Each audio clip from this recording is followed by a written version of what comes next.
অদ্ভুত আধার এক এসেছে পৃথিবীতে আজ। যারা অন্ধ সবচেয়ে বেশি আজ চোখে দেখে তারা, যাদের হৃদয়ে কোনো প্রেম নেই, প্রীতি নেই, করুণার আলোড়ন নেই।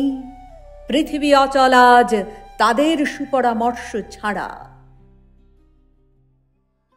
যাদের গভীর আস্থা আছে আজও মানুষের প্রতি, এখনো যাদের কাছে স্বাভাবিক বলে মনে হয় মহৎ সত্য বা রীতি, কিংবা শিল্প অথবা সাধনা, শকুন ও শেয়ালের খাদ্য আজ তাদের হৃদয়।